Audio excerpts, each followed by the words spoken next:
I'm not the kind of woman who stays behind after piano lessons. I prefer to be the one who handles the pickup and drop-off. Effective. Unseen. Swiftly passing through. Done. Yet, on that drizzly Thursday afternoon, with the glass clouded and the scent of damp foliage lingering in the air, I encountered him. Nathan, the new piano teacher for my son. He was in the bloom of youth, at least 2 decades my junior. A slender frame, dark hair that fell in a casual disarray, hands that seemed to carry the weight of experience beyond his years, fingers that held secrets. He smiled, neither with politeness nor charm, simply with sincerity. Perhaps that was the initial moment that rendered me vulnerable. The authenticity. It felt extraordinary. I intended to remain in the vehicle, peruse through the emails, kill time like I always did. Yet, as soon as the sound of the piano drifted through the wall, a gentle warmth I hadn't experienced in ages enveloped me. It was more than merely the sound. It was the manner in which he approached it. Calculated. Fragile. As if every note carried its own significance. Seated on the modest waiting bench just outside the studio door, I cradled a lukewarm cup of coffee, my purse still draped over one arm. A testament to my fleeting intention to linger only briefly. I remained still until the lesson concluded. As the door swung open, Nathan emerged alongside my son, casting me a look filled with intrigue. "Feel free to step inside next time," he remarked. After lessons, I often find myself brewing a comforting cup of tea. His tone was relaxed and informal. There is no agenda. As if it were perfectly normal. I inclined my head and offered a smile. I made no promises. Yet, a subtle transformation stirred within me. As the lesson drew to a close, I found myself entering the studio the following week. It was a quaint and serene space. A humble upright Yamaha, a well-loved rug, and a shelf brimming with sheet music. A subtle aroma of aged timber mingled with hints of citrus-infused tea lingered in the air. I settled into my seat as Nathan filled the eclectic ceramic cups with steaming tea. Nothing but authenticity. Free from any discomfort. Simply existence. He inquired, "Have you ever engaged in any games?" A chuckle escaped my lips. During my college years, I experimented with the violin. I relinquished it upon tying the knot. He nodded with a contemplative air. I never inquired about the reasons behind my decision to let it go. There was no reference to the past tense in the word married. She simply placed the tea in my hands, her silence speaking volumes. In that moment it conveyed all that needed to be expressed. Following that, I began to linger a bit more. Week after week. Just 10 minutes. 15. At times it can be 30. He would perform a piece once my son had exited the room. Always unique. Never repeated. He would settle at the piano, hands ready, embracing the silence before allowing the music to weave its way into the air around us. On a certain day, he performed Clair de Lune Debussy, a melody that had faded from my memory since my 19-year-old self roamed the world. And in an instant tears began to flow. Not weeping. Not with a clamor. Simply tears streaming down uninvited. He remained silent. Did not appear to be in discomfort. Having completed the piece, I murmured gently, "Music holds onto memories, even when we attempt to let them go." That night, I reclined in bed, pondering why I felt so understood by someone who demanded so little. The anticipation for Thursday's arrival was simply unbearable. The quiet moments shared with him held a depth of intimacy that surpassed any dialogue I had experienced in years. I reassured myself that it posed no threat. I was merely a weary woman, a nurturing figure.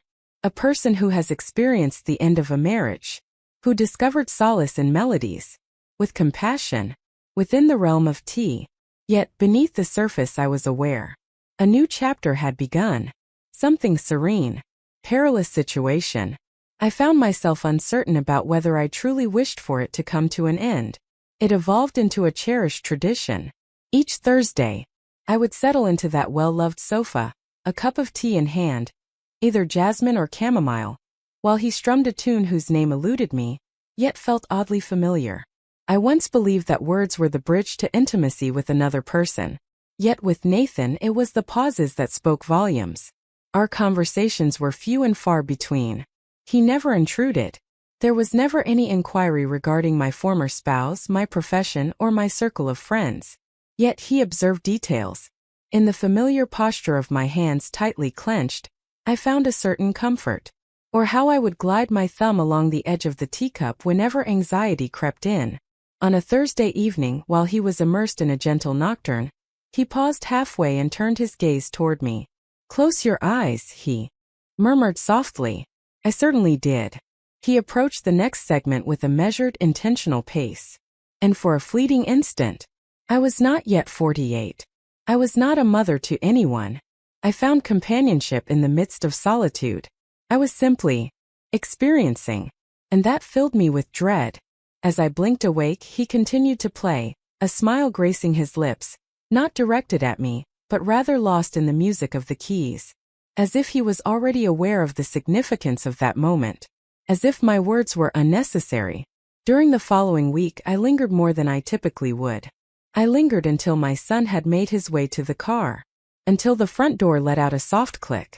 Until the atmosphere shifted. I remained silent. He did not either. Yet the memory of his movement lingers, deliberate, almost cautious, as if each step was weighed with intention. As though he feared that any sudden movement towards it could shatter it into pieces. He presented me with a sheet of music. A piece of his own creation. "It crossed my mind the night you wept," he murmured softly. I was uncertain of its significance, yet it held weight. I grasped the paper as if it were a cherished relic. For some reason it truly was. I was uncertain about what we truly were. Not romantics. We are not friends. Not unfamiliar faces. We existed in a realm of ambiguity. A realm where individuals seldom linger for an extended period. Yet oh how I longed to remain. One evening our hands brushed against each other unexpectedly. I was returning the music sheet, and our fingers lightly touched. He remained still. I didn't either. And I swear the whole room seemed to shift. It was merely a fleeting moment. Yet it was electric. The atmosphere surrounding us had been electric all along, and we had both been feigning ignorance to its presence. I withdrew my hand, a nervous laugh escaping my lips, commented on the state of the weather. He simply offered a smile. That same hushed, heart-wrenching smile. As I made my way home that evening, I switched off the radio and embraced the stillness around me. In the back seat, my son was engrossed in a game. He remained oblivious to the way my fingers clenched the steering wheel with a fierce intensity. I was aware of the unfolding events. I was aware of the conclusion as well. Such tales cannot endure the harsh glare of daylight. They flourish in the darkness. They consume the quietude. And they perish upon being uttered. Yet I found myself returning once more. Each Thursday, punctuality is key, accompanied by tea, and a heart that feigned indifference to hope. At times, the weight of attention can seem more perilous than the pull of desire. And silence, when exchanged, can evoke a deeper connection than mere touch. The rain fell steadily from the sky. Indeed it was. The sort of rain that seeps into your coat before you've had a chance to secure the car. I arrived late to collect my son. Congestion. A gathering that extended beyond its intended duration. Existence. Perpetually showing up just as you seek to experience something different. Upon my arrival at the studio, I found the lights cast in a soft, muted glow. My son sat in the car, headphones in place, patiently waiting. Yet Nathan remained, diligently polishing the keys. "You may wait in here," he remarked, gesturing toward the room. "The rain is here to stay." I ought to have declined. One should have waved, smiled, and then departed. However, in contrast, I entered the room and gently shut the door, sealing off the world outside. The warmth enveloped me more than I expected. Perhaps it was merely my skin. Nathan filled my glass with wine this time. "It is not tea." Without a word, he simply placed it in my hands. I accepted it. I felt as though I belonged there, as if I had every right to be present in that moment. As if I wasn't carrying the burden of two existences upon my ribcage. He performed a piece that was unfamiliar to me. "Take your time." More melancholic. A tune that evoked the sensation of treading softly on the remnants of an unfinished memory. As he concluded, an eerie stillness enveloped the room, aside from the gentle patter of rain against the windows. Then he inquired, "Do you ever sense invisible?" I chose not to respond. I was unable to. His inquiry was not born from mere curiosity. He was already aware of the answer. He rose to his feet, approached the window, his back facing the room. And I found myself uttering, "I don't believe anyone has truly seen me in years." Not quite. He pivoted, gazed into my eyes, and then something I had been suppressing for months, perhaps even years, finally broke free. "I doubt you understand just how stunning you truly are," he murmured gently. "It's more than just your face, the manner in which you embrace stillness, the manner in which you lend your ear." It was a most peculiar statement to make. Yet it lacked any semblance of being rehearsed. It resonated with authenticity. Oh, how I craved the essence of truth. "I am not," I murmured. He advanced nearer. "You exist, particularly when doubt clouds your conviction." It's unclear who made the initial move. Perhaps neither of us truly did. Perhaps we simply tumbled. Gradually. A melody that lacks a refrain. It's that fleeting instant right before a touch transforms into an irreversible act. His lips grazed mine as if seeking an answer. Gentle. Uncertain. And I responded, not through speech but with every fiber of my being. A kiss that embodied both remorse and the granting of freedom in a single moment. A kiss that inquired, "Are you certain?" And replied, "I've never felt more uncertain. And I desire it regardless." As we separated, silence enveloped us, words unspoken lingering in the air. Not immediately. His hand lingered gently against the curve of my face. My breath came in fits and starts. The memory lingers, a delicate blend of wine, rain, and a hint of wild abandon. "That was a mistake," I admitted. He remained silent, chose not to voice dissent. He nodded, deliberately, as if he understood that this moment was far from final. I departed before I had the chance to reconsider, before I could tarnish more than just a fleeting instant. Yet, as I sat in the car next to my son, my mind was consumed by thoughts of his hands, the melodies he creates. A sensation stirred within me, something I believed had long since faded away. And I loathed myself for the vitality it stirred within me.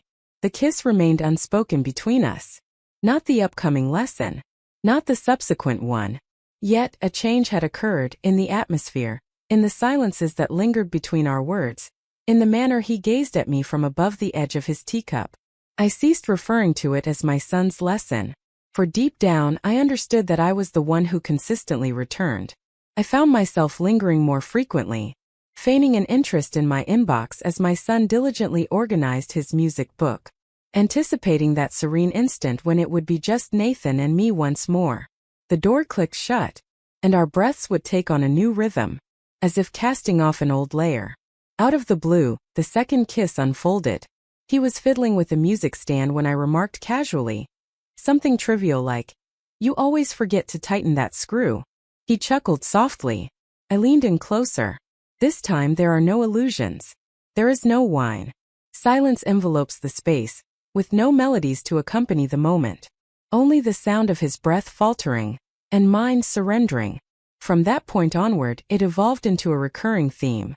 A ceremony steeped in tradition. A new beginning. It invariably occurred once my son exited the room, beyond the sealed entrance of the studio, beside the piano. He would push me against the wall as if he had been restraining himself for weeks. Kiss me as if I were the sole soul who ever genuinely absorbed the essence of his melodies. His hands moved with a deliberate grace. They held a deep sense of respect.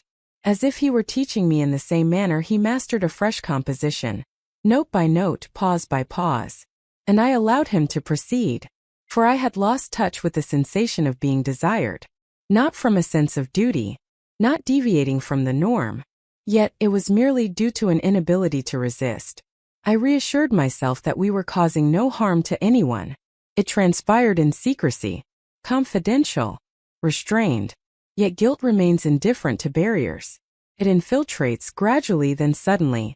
One evening after we had separated, gasping for air, he caressed my cheek and murmured, "I believe you are not destined to be an afterthought in someone else's existence." Words eluded me. He recognized a part of me that I had hidden away for far too long. He didn't desire to possess me alone. He wished to hold on to me. What truly filled me with dread was not the affair, but the implications it carried. In the solitude of that night, tears streamed down as I stood beneath the cascading water of the shower. Not due to any sense of regret. However, I did not. Within the confines of home, a sense of monotony enveloped everything. Conversations over dinner, television series, even the recital of my son. I occupied the front row, applauding at the appropriate moments. Yet, the only sound that echoed in my mind was Nathan's voice. You were never intended to be an afterthought in someone else's existence. I began to perceive my reflection in a new light. Not any younger, not more beautiful, merely conscious. Perhaps that was the most perilous aspect of it all. For once you recall the sensation of being truly noticed, returning to a state of obscurity becomes impossible. It concluded as all exquisite errors inevitably do, not with a cry, never through treachery, yet with a soft murmur, and a portal ajar for just a moment too long. That month marked the culmination of my son's journey with his final recital. He was outgrowing that studio, outgrowing childhood, and transforming into someone taller, stronger, more remote. Perhaps I was as well. Nathan chose not to mention it, the conclusion. Yet, I sensed it in the manner of his caress, as if one were committing something to memory just before it slips from grasp. The future remained unspoken between us. We have never experienced that. This tale could only exist within the confines of the room where the piano resided. What we shared was too fragile to endure the harsh light of day. Exclusively on Thursday evenings, within delicate teacups, through fleeting looks, and melodies that remained unheard by all. One day, I confided in him that I would no longer be bringing my son along. We discovered a group class conveniently located near our home. He gave a subtle nod, his silence speaking volumes. Remained unyielding. I did not plead. Simply stated, I composed something for you. It was a brief composition, 1.5 pages. In the interlude of instruction, he chose not to share it with me. He passed me the sheet music and remarked, You don't need to look at it just yet. I did not. Not at that moment. We lingered in quietude for what felt like an eternity. His hand lingered gently on the piano. My heart clutched the melody as if it were a vital thread connecting me to existence. Silence enveloped the moment, leaving no words to be uttered. There is no proper farewell to a part of yourself you never expected to encounter once more. He pressed his lips to my forehead, a gesture so simple, so tender, that it almost shattered me. I have no regrets about any of it, he stated. I placed my trust in him. I stepped out of the studio for the final time. With my son by my side, he chattered away about the vending machine and expressed his disdain for scales. And I smiled as if everything remained the same. Even though all had transpired, the melodies lingered tucked away in my purse for weeks on end. Then one night, when the house lay still, when the weight of the world pressed down, I opened it. I spread the sheet over my kitchen table, and followed each note as if it were a unique fingerprint. I was unfamiliar with playing the piano, yet I refrained. Yet I could perceive it. I sensed each accent, each pause, every silent, throbbing instant he had crafted for me. For the woman who lingered after each lesson concluded. For the one who allowed herself to be embraced, not merely in flesh but in recollection. At times I find myself drawn to that drawer once more. Continue to review the notes. I often find myself pondering whether he still holds those memories close. In my dreams there exists a room adorned with a piano, where a boy with gentle hands plays softly. He brings to mind the truth that even those overlooked can resonate as melodies in another's heart.